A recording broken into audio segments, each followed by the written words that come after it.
Welcome back to another technical deep dive here in the Debug Zone. Today, we're tackling a big question and breaking it down with insights from other users. Hopefully this clears up some misconceptions and helps you get the answer you need. So, buckle up, stay a little curious, and let's jump right in.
And that's a wrap.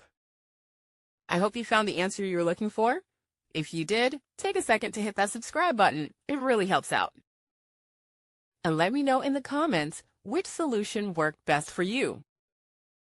See you next time in the Debug Zone.